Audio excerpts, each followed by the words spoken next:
Si on parle de transmission, c'est aussi parce qu'on a quelques cheveux blancs qui nous arrivent et que c'est, eu égard à notre âge, un moment qui devient presque nécessaire. Alors, moi je suis vigneron. Ce que je vais vous apporter là, c'est un témoignage. Je ne vais pas me lancer dans des discussions sur la biodynamie qui serait... je reste vigneron, les pieds dans la terre, et donc je me considère comme un paysan vigneron, c'est-à-dire que pas paysan au sens 68 arts du terme, mais au sens ancien du terme. Et je pense que nous sommes paysans vignerons, c'est plus qu'une profession, c'est caractérisé quasiment comme un État. Quand j'étais jeune, j'ai eu la chance de faire partie de cette génération qui a pu apprendre avec avant que le maelstrom de la chimie puisse détruire les fondements même de ce qu'était l'agriculture, et on voit bien pourquoi Rudolf Steiner a fait son cours en 1924. J'ai appris par nature. Et puis après, j'ai désappris par formation. Et heureusement qu'il est venu la biodynamie et les cours que nous avons pu faire avec certaines personnes qui sont ici, qui se sont déjà exprimées, pour nous ramener au sensible et pour aussi nous ramener à l'acceptation de notre état, parce que c'est une chance extraordinaire de pouvoir faire pousser, d'être en contact et de pouvoir créer un produit agricole. Bon. Depuis le néolithique, on a eu quasiment une perpétuelle amélioration dans le monde agricole du vivant en lien avec l'animal. Et c'est depuis 50 ans que tout cet acquis a été brisé. Et on l'a vécu, nous on l'a vécu dans notre chair en tant que paysans, c'est-à-dire que on a vécu l'érosion des sols viticoles, je ne vous dis pas le désherbage total en pente, etc., 0,5 3-4 mm d'érosion annuelle.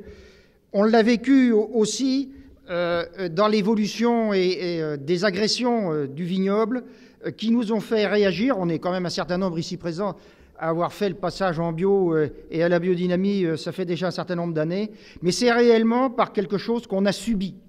Et il y a un moment... on a fini par ne plus subir la propagande ambiante qui continue malheureusement sur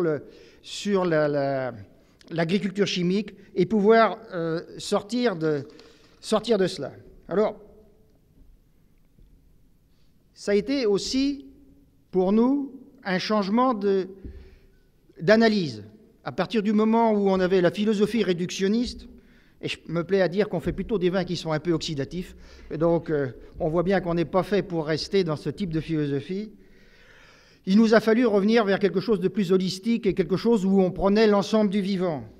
Mais c'était dans les racines paysannes. Ce n'est pas quelque chose qu'on a réinventé. Il a fallu simplement le conceptualiser puisque notre période a changé et que les méthodes d'apprentissage ne sont plus les mêmes que celles qu'on a pu vivre il y a 50 ans. Voilà. Et c'est cette difficulté dans ce monde de faire durer une image de paysan dans une agriculture qui est devenue de plus en plus industrielle. Je me plais à dire que l'industrialisation de l'agriculture, c'est quasiment la ville qui vient chez nous. C'est les mêmes phénomènes intellectuels qui nous amènent cette évolution de l'agriculture. Et on voit bien... en venant ici, dans la voiture, je disais, voilà, si on regarde les paysages d'il y a 50 ans, jamais vous n'auriez vu du lierre pris dans les arbres tel qu'on le voit sur le bord des routes. C'est clair qu'il aurait été coupé par le paysan. Une fois, j'ai fait le voyage pour avoir voyagé depuis longtemps dans les pays de l'Est, j'ai fait le voyage d'Herval, ça vous dit rien, c'est en Loire-Atlantique, jusqu'à Charles-Patak, c'est au bout de la Hongrie. Et alors, j'avais fait ces voyages-là dans les années 90 et je les refais dans les années 2005. Et j'étais tout à fait étonné de voir le paysage et comment il a pu me parler. C'était le même paysage d'Herval en Loire-Atlantique jusqu'à Charles-Patak. Le même avec derrière toujours M. Monsanto ou M. John Deere. C'est-à-dire on voit bien que pour M. John Deere, il faut des champs sans haies et donc on fait des grands champs. Et on voit bien pour M. Monsanto, il y a 2 variétés peut-être de céréales qui sont plantées. Et je vous assure Faites le voyage et vous allez voir que le paysage, les paysans sont plus présents puisque le paysage a changé. Bon, ce qu'elle m'a appris aussi, de retrouver mon métier par le biais que je vous ai dit tout à l'heure de toutes les formations qu'on a pu faire, c'est que on n'est pas resté paysan par devoir, c'est complètement faux, mais par plaisir. On a un réel plaisir à faire ce que nous faisons. Et c'est ça qu'on essaye de transmettre. C'est cette approche sensible de plaisir que nous avons à faire pousser un cep, à être dans un milieu où puisque évidemment on plante des haies, parce qu'évidemment on a des nichoirs, parce qu'évidemment on fait toutes ces choses. Et c'est effectivement parce qu'on a ce type de plaisir qu'il y a des jeunes qui viennent. Et que ça les intéresse, et qu'on est capable de transmettre, pas par quelque chose d'écrit, pas par quelque chose de conceptualisé, mais par ressenti. Et ce n'est pas une question pour nous, cette chose-là, maintenant, ça devient quelque chose de complètement acquis. Et sincèrement, il y a partout, autour des amis vignerons en biodynamie et aussi autour des paysans ou des maraîchers en biodynamie, il y a maintenant des cercles de résistance partout à cette oppression de l'industrialisation. Et c'est clair que c'est en germe et c'est absolument formidable. Ce qui s'est passé aussi, c'est que du fait que la biodynamie, elle est faite d'échanges, elle est faite de contacts, ça nous a permis de continuer des groupes de paysans qui se rencontrent, qui échangent, qui progressent. Et c'est clair qu'ici, il y a un certain nombre de vignerons qui ont été pour moi, dans le cadre de l'échange, extrêmement importants. C'est grâce à eux que j'ai pu arriver à avoir une sensibilité qui s'est accrue et une sensibilité qui devient aussi plus efficace en termes de la gestion de notre organisme viticole.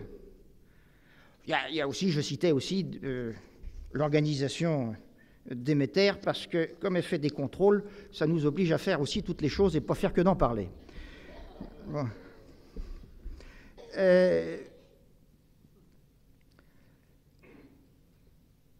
Malgré tout cela, on a besoin d'une certaine reconnaissance sociale. Nous sommes agressés dans nos transmissions, nous sommes agressés par les règles qui sont imposées par l'État.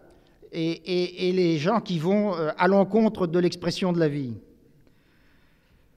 C'est une reconnaissance qui pourrait, dans certaines conditions, et je pense par rapport aux jeunes, passer par des moyens financiers, parce que j'en connais c'est-à-dire que ça ne serait pas le pollueur qui serait, parce qu'on sait en ce moment que c'est le pollueur n'est pas payeur, mais ça pourrait être des jeunes qui, pour arriver à faire ce qu'ils ont envie de faire, ce qui leur tient profondément à cœur, ça pourrait être des aides. On donne par la PAC des sommes phénoménales à des gens qui pourrissent la terre, qui pourrissent le paysage, qui pourrissent l'alimentation, on l'a dit tout à l'heure. Je crois que c'est extrêmement fondamental. Si on fait le métier qu'on fait, c'est aussi pour nourrir, c'est aussi pour apporter quelque chose qui ne soit pas simplement matériel. Et donc le vin, pour nous, pour reprendre le poète, c'est l'ambroisie végétale, fils sacré du soleil. Il doit parler, il doit donner ce que nous sommes. Et je pense que les jeunes qui s'installent dans la viticulture, leur envie, c'est effectivement une envie d'expression. Tout le monde n'a pas envie de s'exprimer de la même manière. Et c'est sûr que les jeunes installés, les futurs pays jeunes ou moins jeunes, parce qu'il y en a à 40 ans qui s'y lancent, ils ont besoin de s'exprimer par rapport à ça. Et quel plaisir qu'on a, nous, à la dégustation, de rencontrer le vigneron qui soit de toutes les régions et qui s'exprime et qui donne de lui dans le vin. Bon, je veux remercier tous les amis vignerons qui m'ont beaucoup aidé à progresser dans mon métier et à avoir une écoute, une sensibilité qui est supérieure. Je remercie aussi les groupes, que ce soit Renaissance, que ce soit la CAB, qui participent par leur accueil par rapport aux jeunes, qui participent au AMABD, que je n'allais pas citer, oui, qui participent à l'accueil et au fait que on puisse rejoindre facilement la grande famille de la défense du vivant.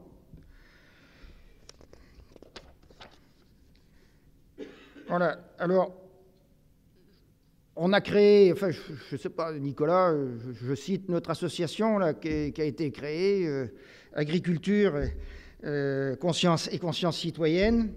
Hein, on a créé ça une dizaine de personnes de la région. C'est effectivement pour essayer de faire un lobbying pour que les gens qui défendent le vivant puissent être soutenus à la fois moralement, scientifiquement et peut-être plus tard financièrement. Donc voilà, je vous remercie de votre attention. Voilà.